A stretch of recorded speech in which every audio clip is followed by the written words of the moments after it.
రాజధాని ఢిల్లీ రాజకీయాలు ఒక అగ్ని పర్వతంలా రగులుతున్నాయి. నీట్ పేపర్ లీకేజీలు, నేషనల్ టెస్టింగ్ ఏజెన్సీ అవకతవకల వ్యవహారం దేశవ్యాప్తంగా లక్షలాది మంది విద్యార్థుల భవిష్యత్తును అంధకారంలోకి నెట్టేయడంతో విద్యార్థి లోకం రోడ్డెక్కింది. విద్యాశాఖ మంత్రి ధర్మేంద్ర ప్రధాన్ తక్షణమే రాజీనామా చేయాలి అంటూ జంతర్ మంతర్ వీధులు నినాదాలతో హోరెత్తుతున్నాయి. పరిస్థితి ఎంతవరకు వెళ్లిందంటే భద్రతా కారణాల దృష్ట్యా ఢిల్లీలో ఏకంగా 16 మెట్రో స్టేషన్లను అధికారులు తాత్కాలికంగా మూసివేయాల్సి వచ్చింది. పార్లమెంట్ లోపల ప్రతిపక్షాలు, బయటి విద్యార్థి సంఘాలు ప్రభుత్వంపై తీవ్ర ఒత్తిడి తెస్తున్న ఈ ఉత్కంఠభరిత పరిణామాల మధ్య ప్రధాని నరేంద్ర మోదీ ఒక అనూహ్యమైన, అత్యంత వ్యూహాత్మకమైన పొలిటికల్ మూవ్ చేశారు. ఈ దేశవ్యాప్త సంక్షోభాన్ని చల్లార్చడానికి, నిరసనకారులను శాంతింపచేయడానికి తన ప్రధాన ట్రబుల్ షూటర్ అయిన హోంమంత్రి అమిత్ షాను కాకుండా కేంద్ర ఆరోగ్య శాఖ మంత్రి నడ్డాను నిరసనకారుల ప్రతినిధులతో చర్చల కోసం రంగంలోకి దించారు. అసలు ధర్మేంద్ర ప్రధాన్ రాజీనామా డిమాండ్పై మోదీ ప్రభుత్వం ఎందుకు ఇంతగా డిఫెన్స్లో పడింది? అమిత్ షా లాంటి పవర్ఫుల్ లీడర్ను పక్కన పెట్టి జేపీ నడ్డాను చర్చలకు పంపడం వెనుక ఉన్న అసలు మాస్టర్ ప్లాన్ ఏంటి?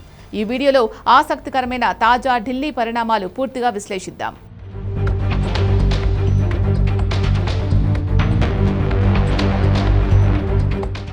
ఢిల్లీ వీధుల్లో రోజురోజుకు నిరసనల వేడి పీక్స్కు చేరుతూ ఉండడంతో కేంద్ర ప్రభుత్వం తీవ్రమైన ఒత్తిడి ఎదుర్కొంటోంది. ప్రతిపక్ష కాంగ్రెస్ నాయకురాలు ప్రియాంక గాంధీ నేరుగా ప్రధాని మోదీపై విమర్శల బాణాలు గుప్పించారు. పేపర్ లీకేజీల వల్ల లక్షలాది మంది విద్యార్థులు వీధిన పడితే ప్రధాని ఎందుకు మౌనంగా ఉన్నారని తక్షణమే తన విధిని నిర్వర్తించి విద్యార్థులకు న్యాయం చేయాలని డిమాండ్ చేశారు. అటు పార్లమెంట్ సమావేశాలు ప్రారంభమైన తరుణంలో సభలో ఈ అంశంపై రచ్చ జరగకుండా చూసుకోవడం ప్రభుత్వానికి పెద్ద సవాలుగా మారింది. దీంతో ప్రభుత్వం నష్ట నివారణ చర్యలు వేగవంతం చేసింది.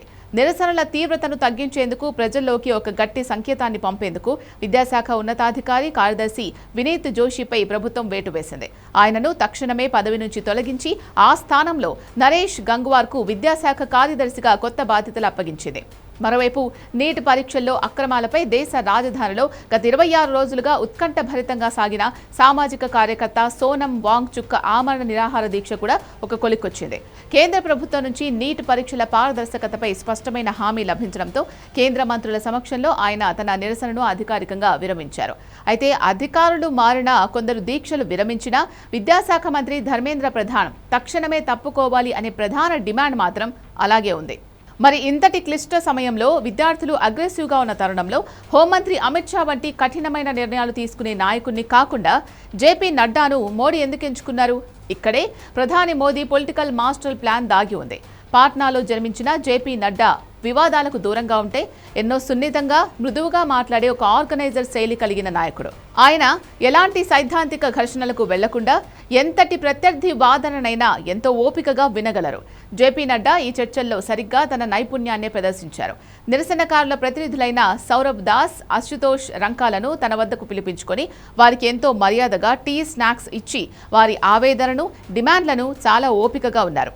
ఇక్కడ అసలు ట్విస్ట్ ఏంటి అంటే నిరసనకారులు పెట్టిన 3 ప్రధాన డిమాండ్లను ఆయన అస్సలు అంగీకరించలేదు. అలాగే మంత్రి రాజీనామాపై ఎలాంటి హామీ ఇవ్వలేదు. కానీ వారిని ఎంతో ప్రశాంతంగా నవ్విస్తూ వెనక్కు పంపగలిగారు. దీనికి గల రెండవ బలమైన కారణం జేపీ నడ్డా చరిత్ర. ఆయన 1975లో జేపీ ఉద్యమం ద్వారా రాజకీయాల్లోకి వచ్చి 1977లో పాట్నా యూనివర్సిటీ స్టూడెంట్స్ యూనియన్ సెక్రటరీగా ఎన్నికైన ఒక పాత విద్యార్థి నాయకుడు.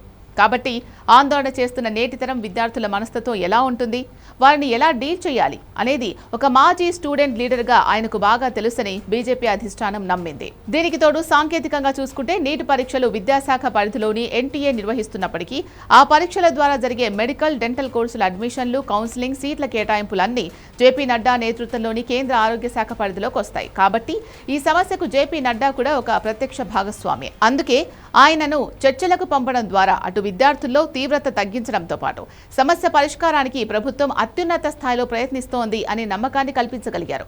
ఈ మొత్తం పరిణామాలు గమనిస్తే ప్రధాని నరేంద్ర మోదీ ఒక ప్రత్యేకమైన రాజకీయ శైలి మనకు స్పష్టంగా అర్థమవుతోంది.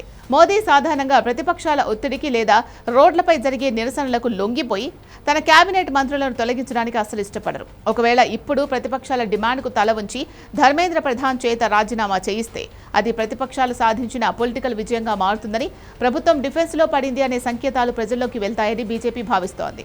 అందుకే మంత్రి ఇమేజ్ను లేదా ప్రభుత్వ ప్రతిష్టను పక్కన పెట్టకుండా జేపీ నడ్డా వంటి సున్నితమైన రాయబారి ద్వారా సమస్యను డీల్ చేస్తూ కాలయాపన చేసే వ్యూహాన్ని అమలు చేస్తున్నారు. ప్రభుత్వం పేపర్ లీకేజీలపై భవిష్యత్తులో కఠినమైన చట్టాలు తెస్తామని, ఫాస్ట్ ట్రాక్ కోర్టులు పెడతామని చెబుతున్న దేశవ్యాప్తంగా ఉన్న విద్యార్థులకు, తల్లిదండ్రులకు ఈ పరీక్షల వ్యవస్థపై పూర్తి నమ్మకం కలగాలంటే కేవలం చర్చలు సరిపోవు, వ్యవస్థల్లో సమూలమైన మార్పులు రావాల్సిందే.